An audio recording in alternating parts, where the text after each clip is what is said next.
Hi YouTubers, back. Today is 2/2/2. You're probably wondering why all of there's so many balloons around, because my youngest daughter turns 1 today on 2/2/2/2. Let me get these all out of the way.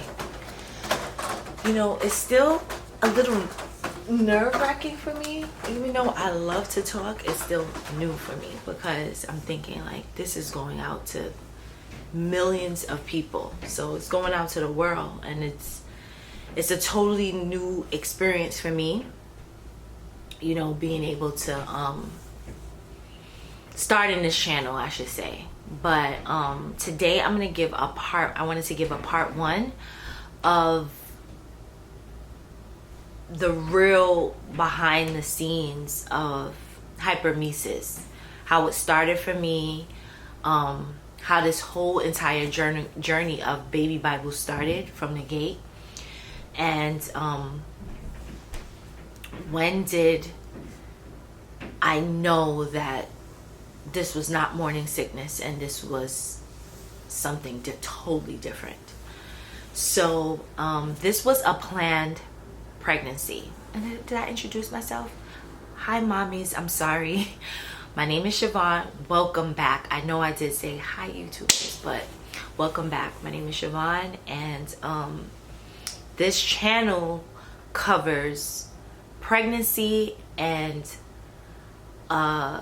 initiative to bring awareness to Hyperemesis Gravidarum, which is something that I struggled with in my second pregnancy.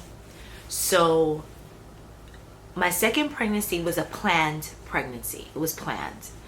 My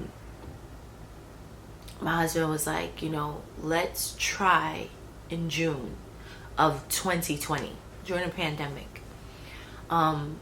He actually wanted to try in August, but it was just like June, August, like what does it matter?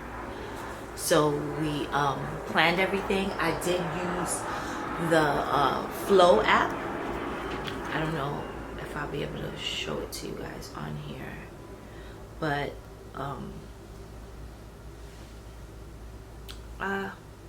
you can't really see it, but I used the Flow app to track my ovulation, and it was totally on point. They give so much great information. It helps you track your cycle, it helps you track your ovulation, so you know when it is that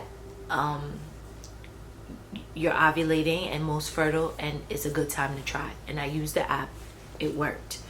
I did it, and literally on my daughter's birthday, I already had started feeling the symptoms, like, okay, I know I feel like I'm pregnant. So I'm just, call me crazy or whatever, but I'm one of those people that when I am pregnant, I know right away. I know right away that something is different. So we conceived, I believe, on June 16th, and I took a test on July 3rd and found out that which is my daughter's birthday. I found out that I was with child. I was pregnant, and I was so happy, because my oldest daughter, what a gap, is 13 years old. And my first pregnancy, I did not deal with hyperemesis, but I was really just eating whatever I want. For the first 3 months, I did have morning sickness, but it wasn't the best. But on the minute I turned 4 months and hit my second trimester, it all went away, and I could eat. I literally felt it that day, like it's gone. I could eat whatever I want, and boy did I eat whatever I wanted. I'm talking about pork chops. If I had ices, I had 10 of them. It was just, I overdid it, and I gained so much weight. Along with gaining a lot of weight, so did the baby. And my daughter ended up being 10 pounds, 2 ounces. I pushed her out vaginally. And that experience was horrific. I thought I said, I'm never doing this again. I'm not having any more kids. I'm done. This is painful. I popped blood vessels in my eyes. It was a massacre, okay? It was a massacre. And I was just like, I am not doing this again. The foot swelling, pre and post. It was a mess. So in my head, I had it all mapped out. I'm not doing this again. Never coming back here. I remember telling the nurses, they was like, oh, you'll be back next year. Nope, wasn't back until 13 years later. I ended up relocating to another state, and the timing was just not necessarily COVID, but I was in a better situation, and I was just like, now or never, because I'm approaching my late 30s now. I gotta do this. So about a week after, literally a week after I found out I was pregnant, I started getting so sick. Like, officially found out I was pregnant. Like, I had known, but once I took the test, saw the 2 lines, I knew for sure, everything went downhill. When I say all day, throwing up all day to the point where there's nothing left to even throw up, it's just bile. Like, that looks like saliva and with a light tint of yellow. I threw up my guts, literally. I felt myself slipping into a very bad, I went into depression.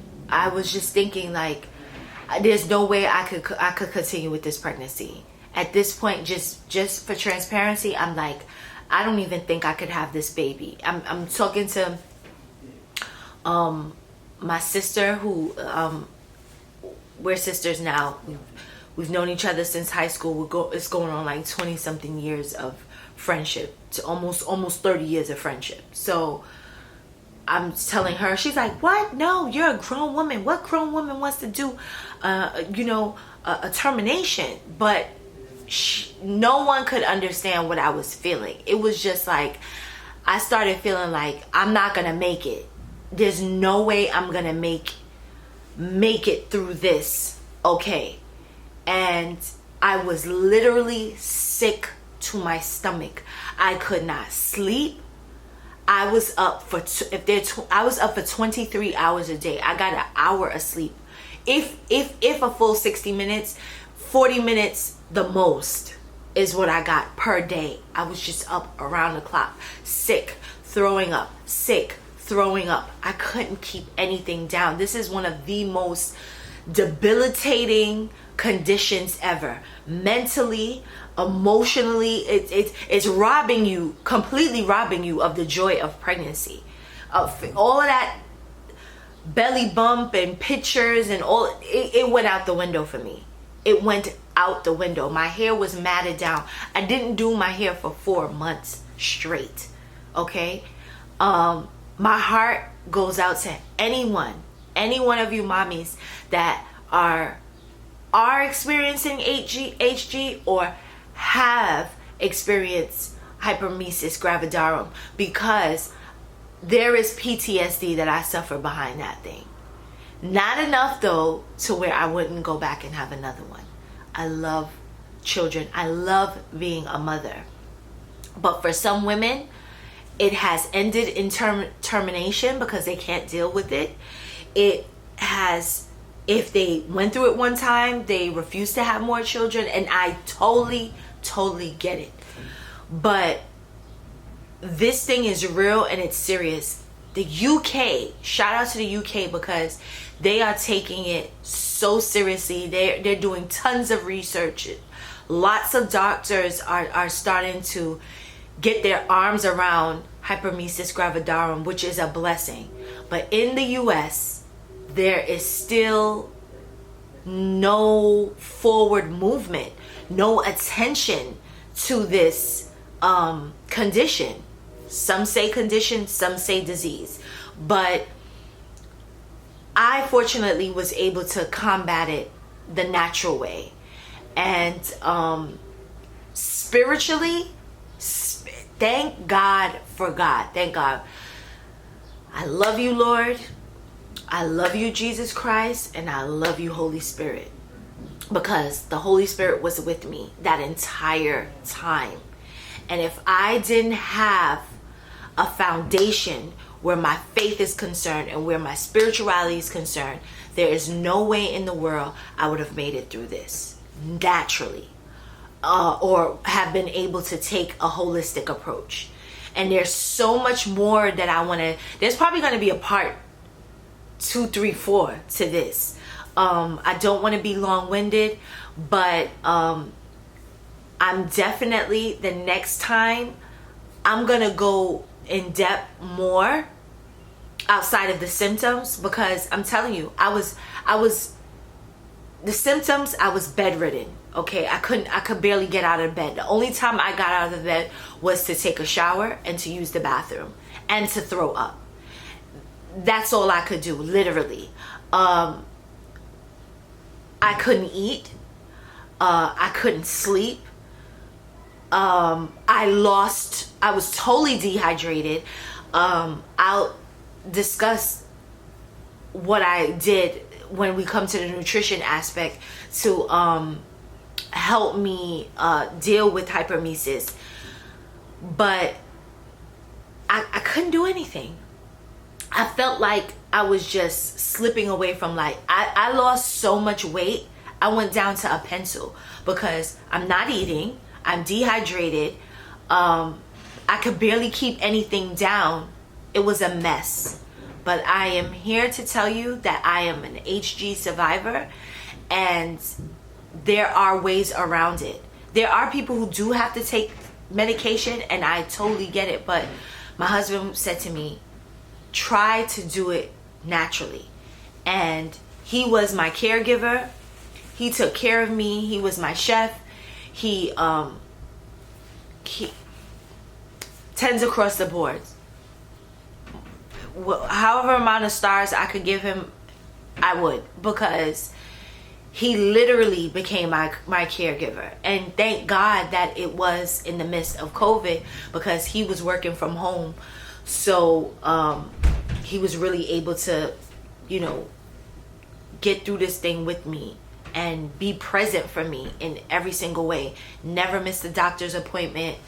So here we are a year later on 2/2/2/22.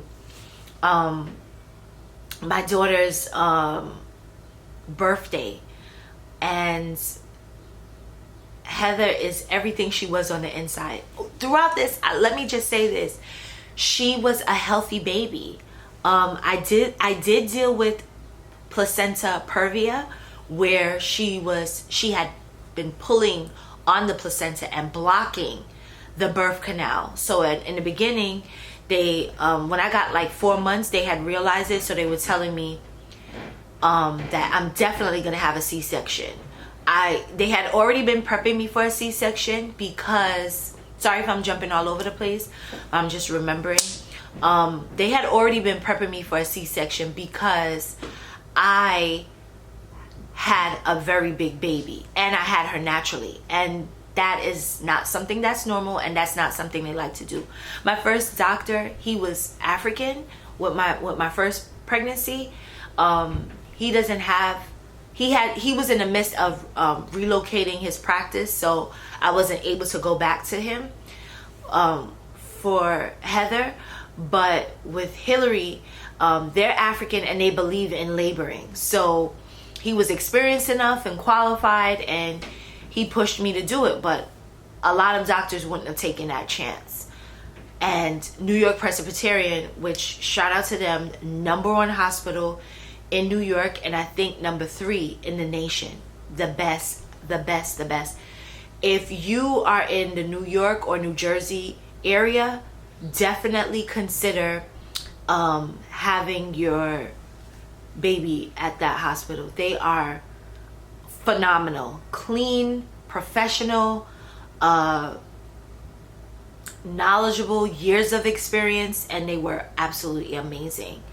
So they were telling me, you know, we don't want to take that chance. You're definitely going to go with a C-section. And then the placenta previa came, where she was pulling the placenta down, blocking the cord. So they were saying, you know, we watch it every month. Every month I was getting a sonogram for them to see how many inches it was moving, and it was moving little by little. By the time a week before I went in, they were like, oh, it moved. You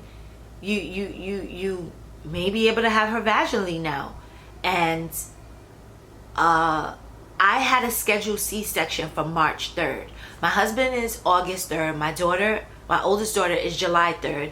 And I was like, okay, 3 is my number. So, and 3 is the Trinity, you know, Father, Son, Holy Spirit. So, that was just like, okay, it has to be March 3rd. So my C-section was originally scheduled for March 3rd. But I went for my last checkup. I also dealt with preeclampsia. And I went for my last checkup. My pressure was high, and he was like, I'm sorry, you cannot go home. You're having the baby tonight. I'm like, what? My husband is gonna freak out. I freaked out. I started crying. He's like, you know, and he was downstairs waiting for me. And I said, well, he said, you want me to call your husband? And he called, and he was like, she's gonna have to have the baby. He's like, what? You know, we have another child. We didn't plan, but I was prepared. My bags were already packed 2 months in advance. I'm just super organized like that. So when he did go home, all he had to do was set my daughter up. The area in which I live, I have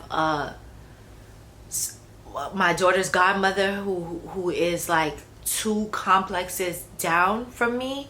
Literally, it's like 10 steps and we're at her house. So that was, thank God, we had informal support and family out here that my daughter would, you know, she would be looked out for if need be. So on the day of going in, we just went in and found out, hey, you're having the baby tonight. So instead of her birthday being March 3rd, she came on 2021 February 22nd, and she's every bit of what she was inside. I remember they kept saying, your baby's so healthy. Throughout the whole pregnancy, they were like, she's over in the 80 to 90 percentile. She's healthy, she's fine. But I mean, she moved all day, all night, and that's exactly who she was inside is who she is now. She is the total opposite of my daughter. But both myself and both my daughters, we're water signs. I have my oldest daughter's a Cancer, I'm a Scorpio, and my youngest is a Pisces. So all 3 of us are water signs. And I'm blessed to have 2 beautiful, healthy children. That's the most important thing. And this morning we just got up. We gave God thanks for, you know, bringing us through a year and her being healthy. And we're super, super grateful. But hyperemesis did me dirty. And I'm here to talk about it. I'm here to share, give all the information and knowledge that I have, because my husband, through the pregnancy, he was like, this is not normal. You got to pay attention to this, and you got to start something surrounding this, because if you're going through this, there are other women who are going through this. So he really pushed me to start the Baby Bible and get an initiative and awareness going around it, and just be a support. I am not a medical doctor. I'm just a survivor of this thing. I'm just a woman who went through this, a mother who went through this, and I know the difference between regular morning sickness and hyperemesis gravidarum. There is a big difference. Not taking anything away from either one of them, but there is a huge, significant difference. And having been on both sides of the spectrum, I can speak to that, you know. So I always want to make that clear. I am not a medical doctor. So in part 2 of Hyperemesis gravidarum, I will talk about I talked about the symptoms this time. I'll talk about more of maybe the emotional and mental experience of it all, and then I'll move to the nutrition, which will be the good stuff, so you'll know what's a holistic and healthy way to combat it, and what you can put in place that'll really help with this experience. Thank you so much, mommies, for coming and watching my channel. I'm gonna keep putting best quality content out that I could, as much as possible. I'm not gonna fall off the wagon. I'm gonna try to be very consistent, no matter how many views are there. I'm just gonna keep knocking at this YouTube door, because I love what YouTube does and what it provides for people like myself and so many other people to tell their real, authentic stories. So until next time, we're gonna cover emotional and mental experiences of hyperemesis gravidarum. Thank you so much for watching. I'm gonna also link my rope below. Love you, mommies.